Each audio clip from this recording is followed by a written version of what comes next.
Tonight, a nationwide search for two missing children has come to a gruesome end. Family members confirm that the remains found on Chad Daybell's rural property in Idaho are the bodies of his stepchildren. After a day and a half of deliberations, an Idaho jury sentenced Chad Daybell to death after previously convicting him for the murders of Tammy Daybell, Tylee Ryan, and J.J. Vallow. Chad Daybell seemed like a typical family man, a father, husband, and author with a fascination for doomsday prophecies. But behind that wholesome exterior hid a dark obsession that would lead to one of the most chilling crime stories of that time, resulting in him receiving the death penalty. Stick around as we uncover the twisted tale of Chad Daybell, a man whose path to salvation became a highway to hell. Born in Provo, Utah in 1968, Chad was raised in a devout LDS family. He was a typical boy growing up in a small town with big dreams and a love for the outdoors. But beneath the surface, Chad hid a fascination with death that would only grow stronger as he aged. His family noticed that Chad, once just an average boy with an adventurous spirit, began to show a deep interest in spiritual matters, particularly the afterlife. Chad's early life was steeped in the teachings of the LDS Church. He attended church regularly with his family, participated in youth activities, and seemed to embrace the faith wholeheartedly. However, Chad's experiences as a teenager started to shape his future in unexpected ways. He claimed to have had multiple near-death experiences that he believed opened his eyes to the other side. I've recently released my autobiography entitled Living on the Edge of Heaven, where I tell more about my two near-death experiences and how that prompted me to write my novels.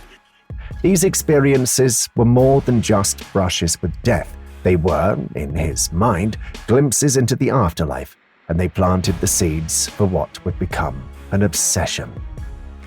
In the early 2000s, Chad Daybell began writing, but these weren't your typical uplifting LDS-inspired stories.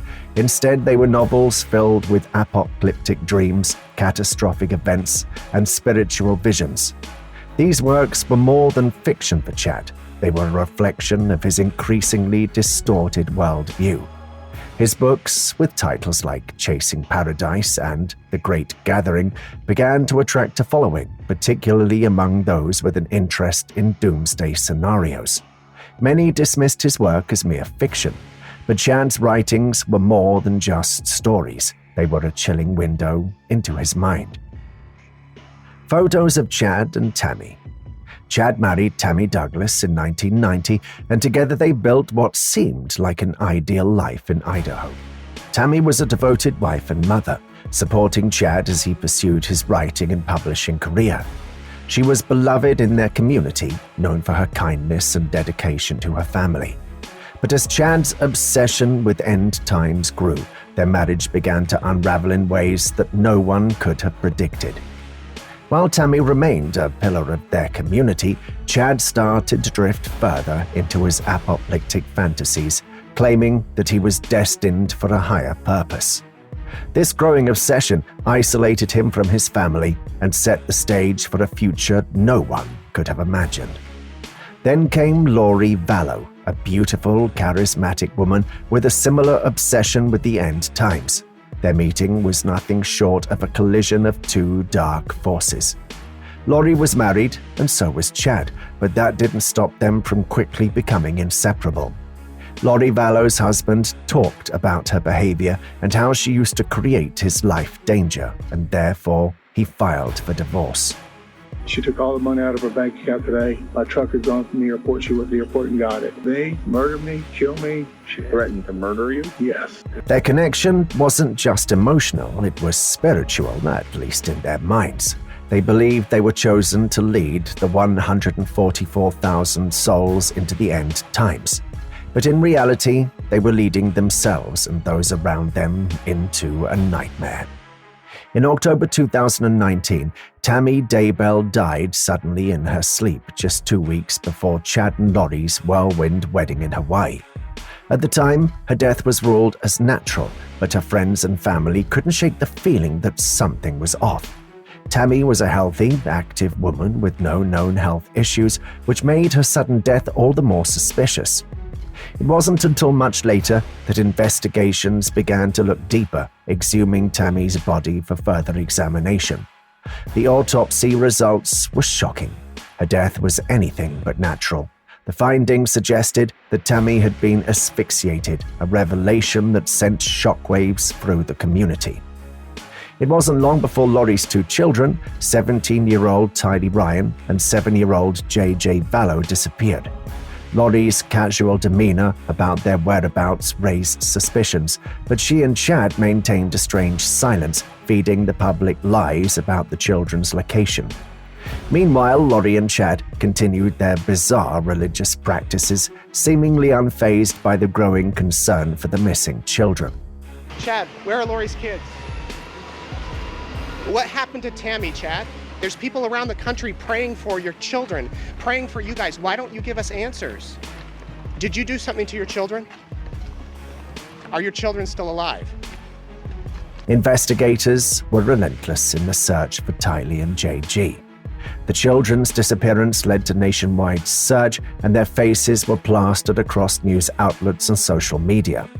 The public was desperate for answers, but Chad and Lori remained unbothered, weaving a web of deceit that left even their closest family members in the dark. Lori was seen in Hawaii, enjoying her newlywed life with Chad, while her children were nowhere to be found. This odd behavior only heightened suspicions. The officers also searched Lori's storage unit, where they found belongings of both the kids. There was some winter clothing in a couple of boxes, a couple of children's bikes. On June the 9th, 2020, the world watched in horror as investigators obtained a search warrant of Chad's property and found the remains of Tylee and JJ from Chad Daybell's backyard. The once serene property had become a burial ground for innocent children. They removed the rocks, and underneath the white rocks was some thin wood paneling. Initially, as soon as they removed the paneling, I could smell the odor of a decomposing body. It was clear now. Chad Daybell and Lori Vallow's beliefs weren't just dangerous, they were deadly. The case captured the nation's attention, and the public was gripped by the unfolding horror. News outlets ran constant updates, and social media was abuzz with speculation and outrage. How could two seemingly ordinary people commit such monstrous acts? The public's reaction was a mix of disbelief and anger. The case quickly became a symbol of the dangers of religious extremism and the devastating consequences it can have when left unchecked.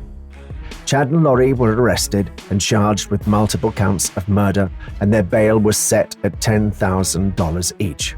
The trial revealed the full extent of their madness, how they'd manipulated others, twisted religious beliefs, and ultimately sacrificed innocent lives for their delusional cause. The court proceedings were filled with shocking revelations, including how Chad and Lori convinced themselves and others that they were doing God's work.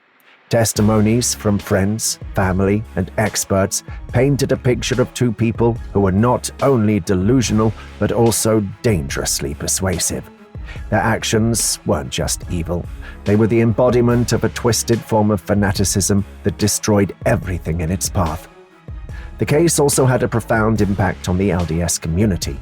Many members of the church were horrified by the actions of Chad and Lori, and the leadership of the LDS Church made it clear that their beliefs and actions were not representative of the church's teachings. The case prompted discussions with the community about the dangers of extremism and the importance of staying grounded in true faith. Some members of the community struggled with the public's perception of their faith in the light of the case, while others worked to distance themselves from the negative associations. As the public watched the trial unfold, outrage grew. All the people were asking the same question. How could two people so seemingly ordinary commit such monstrous acts? The case left a scar on the nation, a reminder of how dangerous unchecked beliefs can become when mixed with delusion and power. So what drove Chad and Lori to commit such heinous acts? They believed they could identify people as being either light or dark, with the dark ones being possessed by evil spirits that had to be destroyed. This delusion turned deadly when they started believing that their own family members were dark spirits. Today, Chad Daybell has been punished with the death penalty, and Lori Vallow sits behind bars for lifetime without parole, awaiting her fate. Their story is a tragic testament to the power of delusion and the dark paths it can lead down. But it's also a story of justice, a reminder that even in the darkest of times, the truth will always come to light. In the end, the lives of two innocent children were taken far too soon, their futures stolen by the very people who were supposed to protect them.